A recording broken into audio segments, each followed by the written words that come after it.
Now what will it be? Death or exile?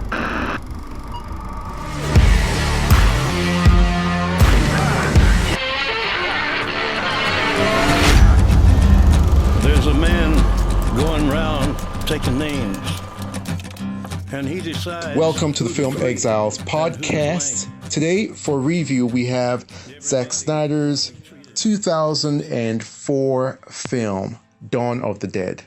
Did you know that this remake of the George Romero classic from 1978, also titled Dawn of the Dead, features 3 cameos by the 3 leads from that film?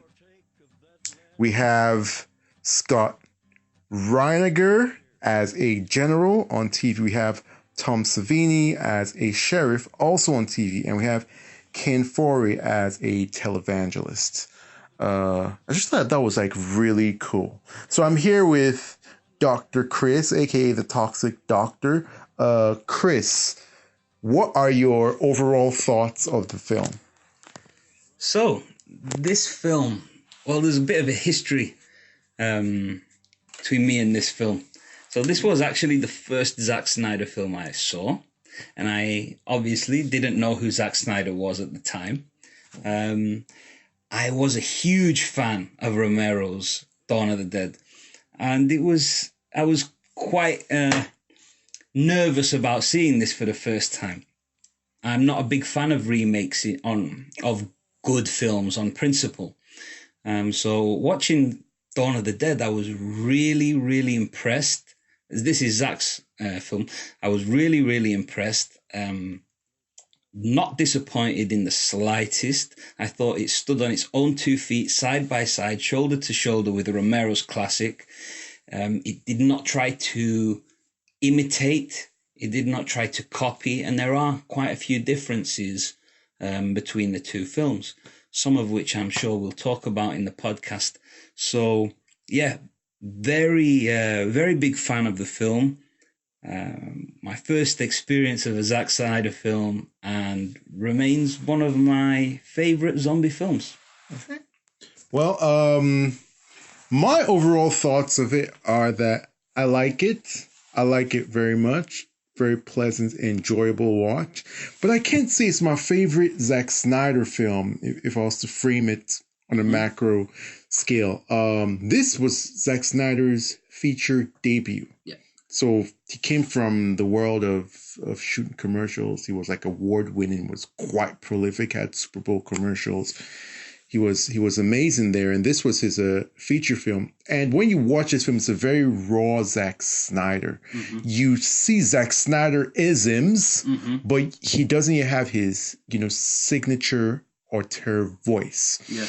And so it's not surprising that a lot of times when I hear people who hate on Snyder, heathens they are, they tend to say, "Oh, Dawn of the Dead is my favorite Zack Snyder film," and that's like saying, I don't know, Drive is your favorite Nicholas Winding Refn film. It's Dawn of the Dead is directed by Zack Snyder, but I wouldn't really classify it as a Zack Snyder. A typical, yes. If you're talking about the Zack Snyder style, his aesthetic, his voice.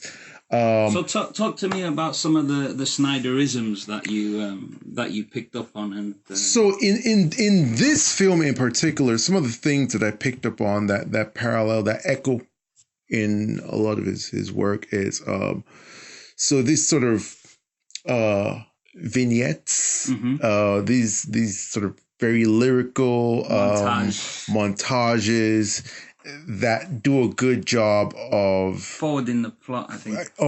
Pushing the plot forward in a very interesting visual way in a very short amount of time, delivering a lot of information. So in this one, without giving too many spoilers, there's a bit of a passage of time, and he's able to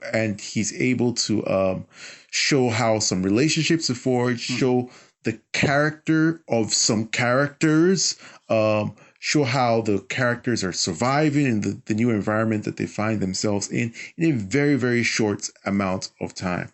I think we're safe. With spoilers. Yes, true. They've only had 15 years to watch this film. I'm very sensitive to that. And also, for anyone who hasn't seen it or hasn't seen it in a long time, I'd like them to go into refresh. But yes, it is. It has been a while. It has been out for a while.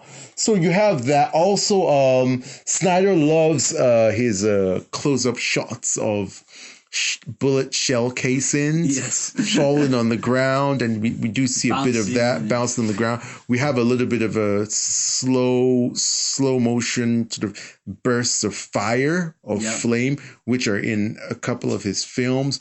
And then also importantly, I mean, this is a huge spoiler, so for the next about 5-10 seconds of spoiler, at the end of the film, the male protagonist dies. He sacrifices himself. It's sort of like a self-sacrifice to let the entire group achieve their goal.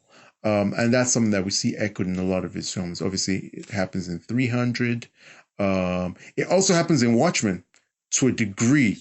And obviously, it happens in Batman v Superman as well. So that's something that we see echoed in a lot of it. It happens in Sucker Punch as well, where Baby Doll sacrifices herself for Amber to get on the bus and go. So those are some of the Snyderisms that I see in this film. But in this film, he doesn't even have his visual language. He doesn't even have that very mythological, epic style that he's known for.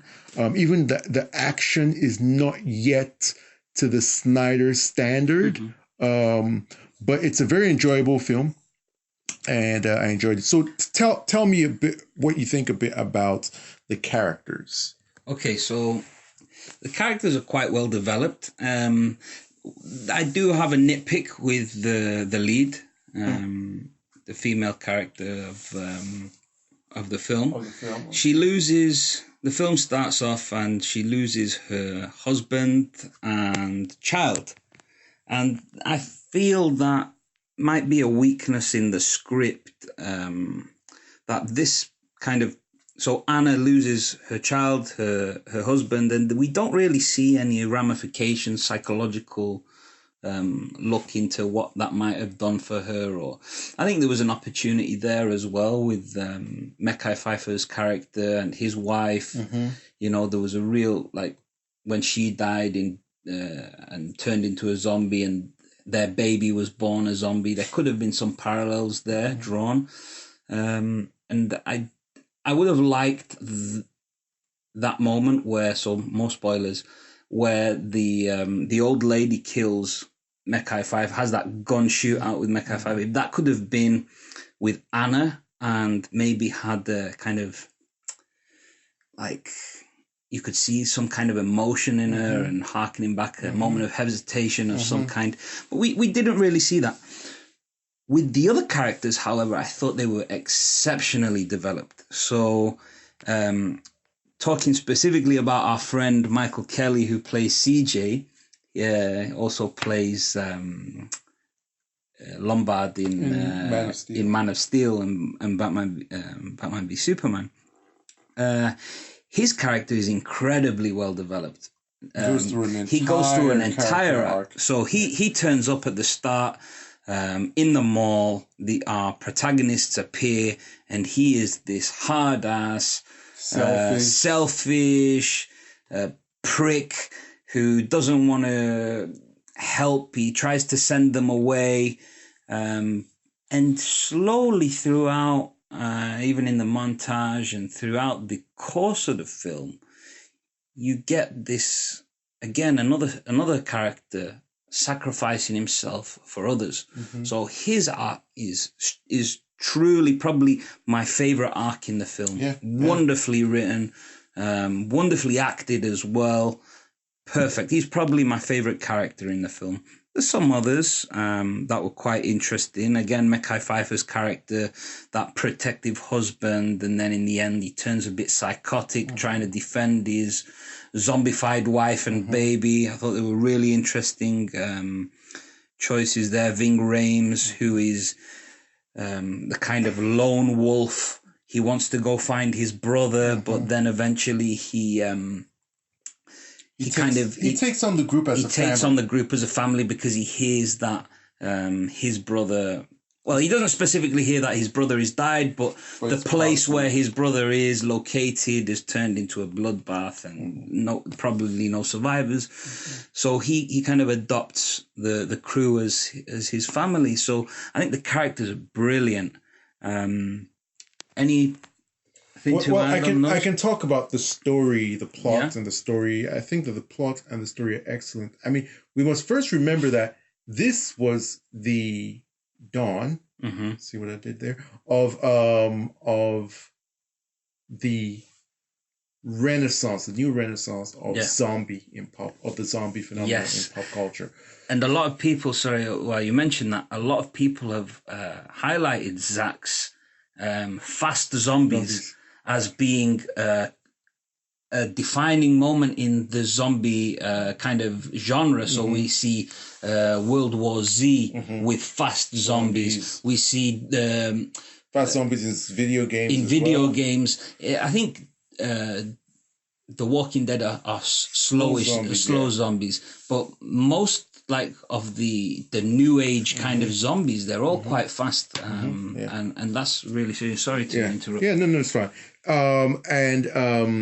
So a lot of the story puts our characters in situations where they face serious moral dilemmas and logical dilemmas, and just seeing how they react, how people with different personalities, with different agendas, adjust to their new surroundings, and it asks these questions of our characters and explores how they deal with them and the outcomes that result from all of these. So I'm sure this was like one of the first, times in modern, for modern audiences where they face the dilemma of someone is bitten. So what do you do? Do you kill the person immediately, or do you, wait for them to die first?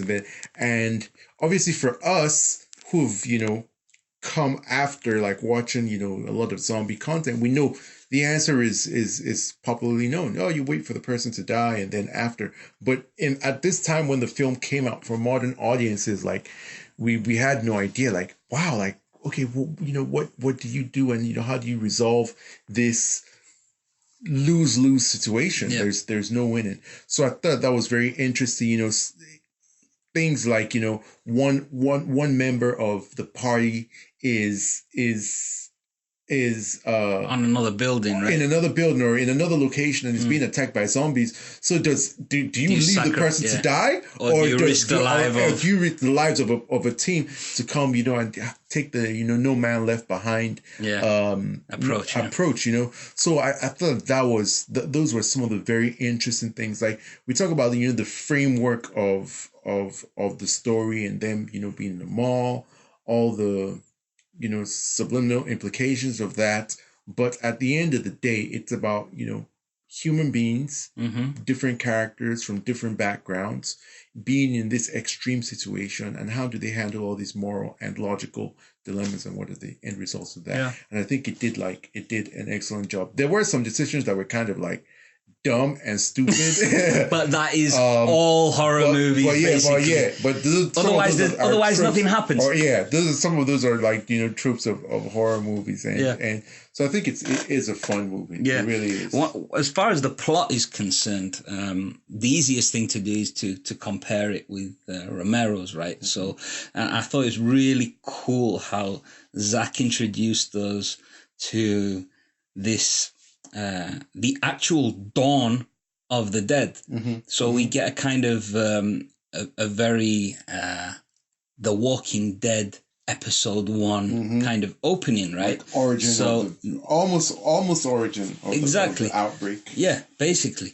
So that's really cool. I really thought that was cool to see the escalation. Yeah, whereas Romero's, just plops you right into it. There's army in there. In this kind of building, they're shooting at zombies. They're, trying to rescue 1 or 2 people, or maybe memory serves correctly. And there's a fully functioning world in Romero's. So There's helicopters. There's a functioning army. There's police.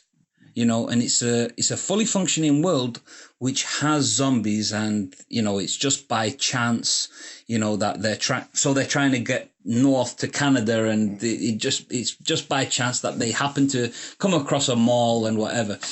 Zack did it a bit more. Well, it's different. I won't say it's more clever or anything. It's just different. I prefer it in this way that you have the outbreak. You follow one protagonist, or you follow one of the main characters, and then she meets the other one, and another one, and another one, and based on the situation, they just happened to be by a mall, and it made sense. You know, where you're gonna go. You go to the mall because you might find some shops that are protected or whatever. I'll tell you where I'll go. Yeah. I'm going to a gun shop. Like, well, if the apocalypse happens, I'm turned into a redneck, into a conservative redneck. I'm getting all the guns, and you ain't taking my guns from me. You're not taking my guns. It's my God-given right to protect myself. Like, I'm telling you, the first now to forget water, forget food, I'm going to where they have like the biggest guns and all the ammo, right. And I'm taking it. So they have guns in malls in America, right? Exactly. Right. So they probably went to the right place. Pretty much. No, so they stay in the mall for a prolonged period of time, as they do in Romero's, and whereas in Romero's the whole objective is to get north.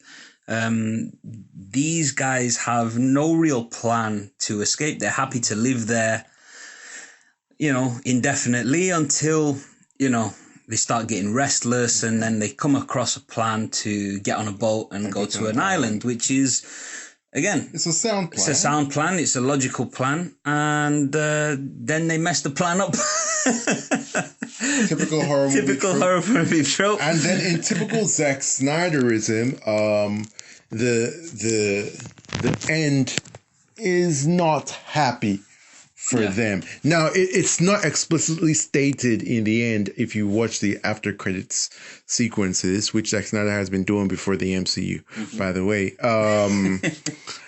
If you watch the end credit sequences, they find out that the island is also overrun by zombies. Yeah, so those who survive. So it's not explicitly stated that they're killed by the zombies or whatever, but the happy ending they thought they were going to, you know, find, it's not happening. Not necessarily. It doesn't necessarily exist. Yeah, it doesn't necessarily exist. But overall, I enjoyed the film. If I was supposed to grade it on a scale of 1 to 10, I'll give it something like, for me, a B or B minus. On a scale of 1 to 10. On a scale of 1 to 10.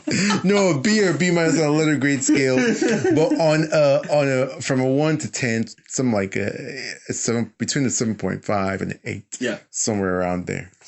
What about you? Would you grade it, or would you just? I wouldn't grade it. I would just say that it's among my favorite. So I'm not a big horror fan, but I am a big zombie fan. Paradoxical, I don't know, but I've always been a fan of zombie films. I don't really find zombie stuff to be horror. It's not for me. Yeah, true. But you're right. There is a horror element, but it's a bit of a blurry. It's a blurry line. But it is categorized under horror. They're not really slasher films or ghost films or stuff like that. It's very different. It's a kind of a unique category in itself. I'd say I am a big fan of zombie content. Mm-hmm. I loved the early seasons of The Walking Dead. Like I've mentioned, Romero's Dawn of the Dead was, from my childhood, one of my probably my favorite horror films. What did you think of World War Z? Really liked World War Z, and I'm looking forward to the sequel. Are they still making that? I don't know if they're still making it. No, they were about to, and it fell through. Have you seen it's called Night Walkers or Night Stalkers? Yeah, and 28 Days Later is a fantastic film. What about the more parody versions of? Oh, Shaun of the Dead Shaun is of the Dead. amazing. Okay. I love Shaun of the Dead. So I would say I am a big zombie fan, and Dawn of the Dead is up there, probably shoulder to shoulder with the original Dawn of the Dead for me, as my favorite zombie films. And going back to my early story, my introduction to Zack Snyder's filmography, that was actually the first Zack Snyder film I saw. I did not know whose film I was watching at the time. And then 2 years later, I show up to the cinema. I'm a Greek person, so I heard about this Greek tale being shown in the cinema called 300, the story of Leonidas and his 300. So I really wanted to go and see that. I saw it, and I've never felt that way coming out of a cinema ever before or ever since. I've never had that thrill ever before from watching a film at the theatre. And the first thing I do is I go home, get on IMDb, look who this Zack Snyder guy is, what else has he done? And then lo and behold, he had done this Dawn of the Dead remake, which I really, really liked. And since then, that was it. I became a big Zack Snyder fan, and so Dawn of the Dead was a really big moment for me. So I think it would be remiss to not discuss an upcoming zombie film again by Zack Snyder. So Zack Snyder is currently filming Army of the Dead, and we have got some information about kind of rough plot points, what it might be about, and also some cast. Is there anything that that you would like to kind of discuss? Are you excited for the film? What kind of characters? Which of the characters are you interested in seeing? Anything you like to say? Yeah, I'm. It's my most anticipated film, like going forward. Like it really is. Obviously, Zack Snyder, a very interesting director. He never does anything at a standard or generic level. Yeah. So worst case scenario, you're getting something unique, something new, something stimulating. Yeah. Now, I'm very curious as to what angle he's going to take for this one. I think even with the title Army, I think a lot of people haven't keyed into the fact that it's a double entendre in terms of Army of the Dead referring to the zombies, and Army of the Dead also referring to the characters, the band of characters. They're an army. So we've seen a picture. And they look like an army. They're wearing They're wearing fatigues. Yeah. They're wearing, they're armed up. They're armed to the teeth. These are not just like regular civilians who just landed in the mall or in a casino or something like that. So I'm wondering if this is going to be a lot more action oriented. He did say he's shooting like a balls to the wall, like zombie, freak show. So I'm really curious to see that. Also, Zack Snyder is someone who always puts messaging in his films. He's quite philosophical, quite intellectual. Beneath all the flash and spectacle is a lot of depth and a lot of thoughtfulness.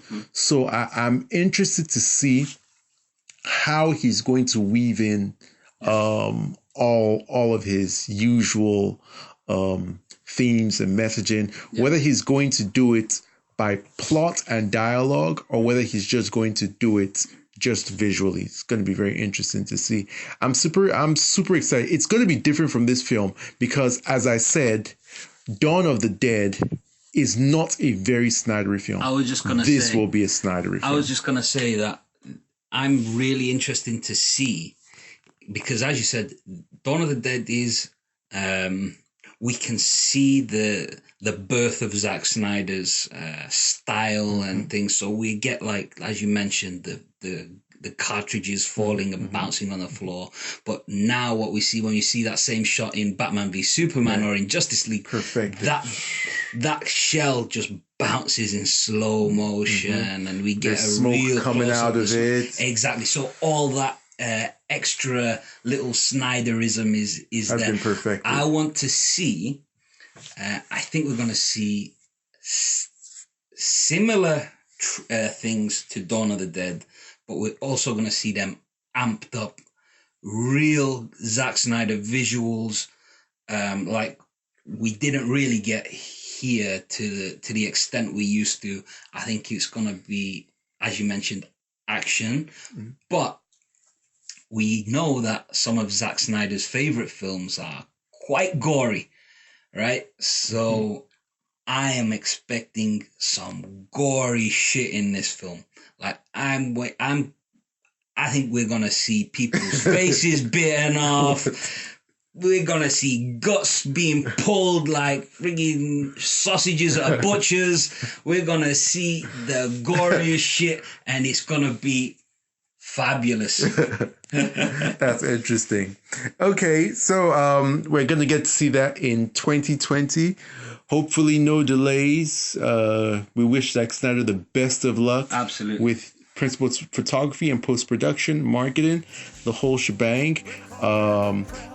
Thank you guys for listening to the podcast. We are about to head out. Chris, tell the people where they can find you. So you can find me on Twitter and Vero at Vinaldo7. If you haven't seen this film, God knows why you haven't. Please go and watch this film and prepare yourself for Army. And I have been yours truly, Lupe. You can find me on Twitter and on Ver at Live Love Lupe. Cheers. Peace.